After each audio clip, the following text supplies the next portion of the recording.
So this is our question. Find the shear force and bending moment at a point E. So we have to determine shear force and the bending moment at a point E. So first for the shear force at E. So first is A by L for this left region, right region B by L. So since it is at A, 1 plus 1 plus 1, this side is the length, 3 is what the A is. 3 by L is total length from here to here, total length, which is 7. In total you have to calculate all of this. Now B by L is 4 by 7. The B is from this E distance, which is 4. So 4 by 7. If you do the calculations, you will get these values.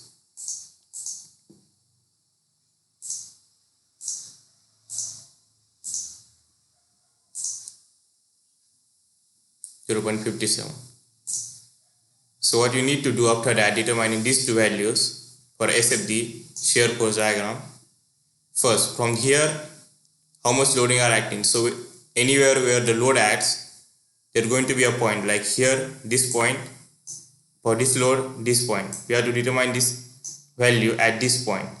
Since this one 0.28 is this value. To calculate this, what you need to do is first this value we calculate 3 by 7, 0.42. Consider this left side of triangle when calculated at the left side. So 0.42 divided by its length. So here to here this triangle's length is 3 meter. So divided by 3. For the second triangle is going to be from here to here. We are determining this here to here, so it's going to be 2. You don't know this distance. Since we don't know it, x by 2. So shift solve. Answer we get 0.28.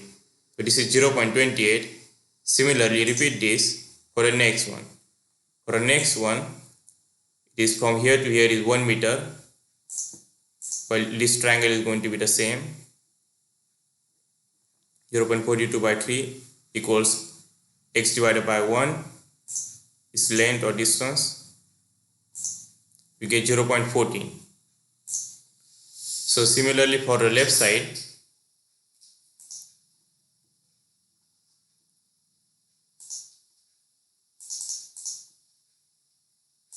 here the x is from this distance 2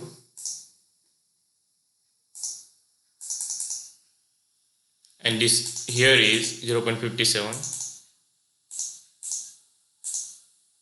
and its length, total length is 4. It's this for whole triangle. Since at the right side, now shift calculate 0.28.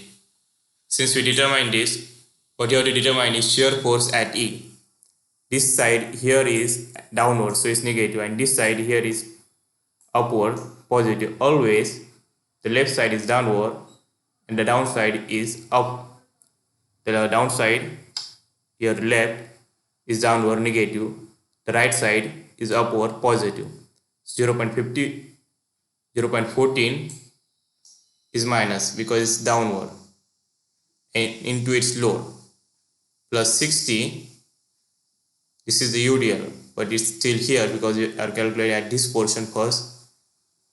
So 60 into, there are two values here, 0.28 and 0.42. Both are downward, so minus, minus. Take both of their average divided by 2, multiplied by its length of the length of the UDL, this which is 1 meter. And this is going to be negative. Only the distance are negative, not the load. Distance are negative because this is acting downward.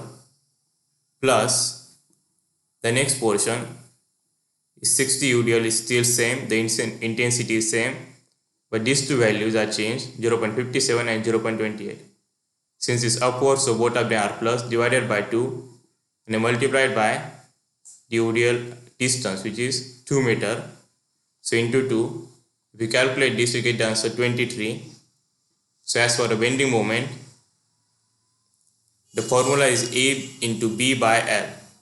So here is A is this side, B is this side, and to determine this point, it will be given in question, point E. This is a point E.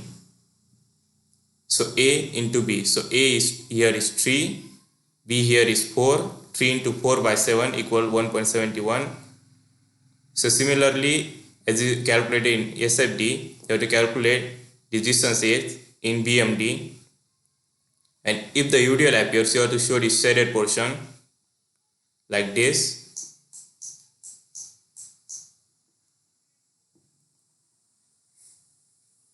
And after calculating these distances at which the load adds these values, show them with the dotted lines.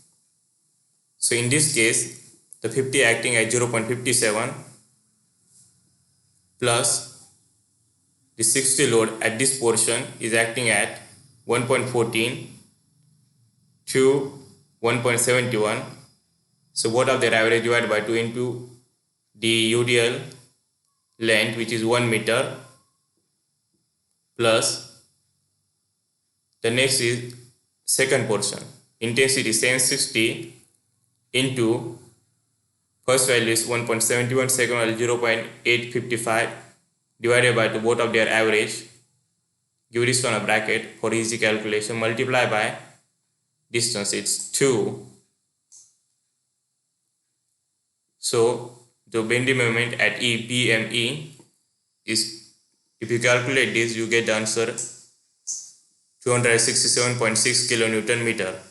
So that's how we calculate shear force and bending moment.